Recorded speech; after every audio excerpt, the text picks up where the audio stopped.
नमस्कार, सत्यार्थ न्यूज में आप सभी का स्वागत है। भागोड़ा के निकट बोनीरा धरा आश्रम में महंत अर्जुन गिरी जब अमरेली जिले के खंबा के निकट खोडियार आश्रम में विश्राम कर रहे थे, तभी हलवद क्षेत्र के एक साधु अर्जुन गिरी ने एक अन्य व्यक्ति के साथ मिलकर जिले के महुआ तालुके के साधु पर विधर्मी होने का आरोप लगाते हुए पिटाई कर दी। खंबा पुलिस ने भागोड़ा के भोनिया राधा राम आश्रम के साधु की लंबी जटा काटने वाले साधु के खिलाफ लूट सहित हिंदू मुस्लिम के बीच सांप्रदायिक वैमनस्यता फैलाने का अपराध दर्ज कर वीडियो वायरल किया, जिसकी शिकायत पुलिस की अलग अलग टीम इस घटना की गंभीरता को देख रही है। आरोपी को गंभीरता से लिया गया और कानूनी कार्रवाई की गई, जिसे एएसपी जयवीर गढ़वी ने गिरफ्तार कर साधु के बारे में जानकारी दी।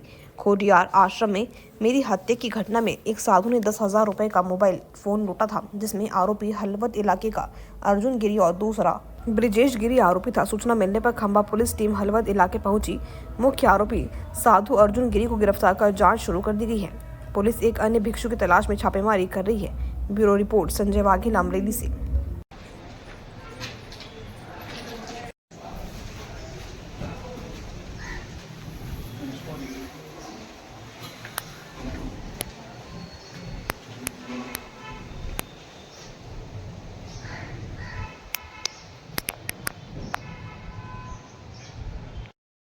ખાંભા પોલીસ સ્ટેશન વિસ્તારમાં એક સાધુની જટા કાપવામાં આવી વિડીયો વાયરલ થયો છે. કોણ આરોપી હતા અને પોલીસ દ્વારા શું કાર્યવાહી કરવામાં આવી છે? તો ગઈ તારીખ 12/11ના રોજ ખાંભા પોલીસ સ્ટેશનમાં એક ફરિયાદ દાખલ કરવામાં આવી હતી, જેમાં ખોડિયાર આશ્રમ જે આવેલું છે ત્યાં અર્જુનગીરી નામના એક સાધુ આવેલા હતા અને ત્યાં બીજા બે સાધુઓ, જેમાંથી એકનું પણ નામ પણ અર્જુનગીરી છે, તેમને એમની જોડે આવી અને માથાકૂટ કરી હતી અને તેમની ઉપર એવા આક્ષેપ લગાવેલા કે તે વિધર્મી છે અને એમની પાસેથી રહેલા રોકડ અને એમની પાસે રહેલો ટેકનો સ્માર્ટ કંપનીનો મોબાઈલ અને બીજો મુદ્દામાલ કુલ મળી 21,150 રૂપિયાની લૂંટ આચરી હતી અને ત્યારબાદ બંને સાધુઓ ફરાર હતા.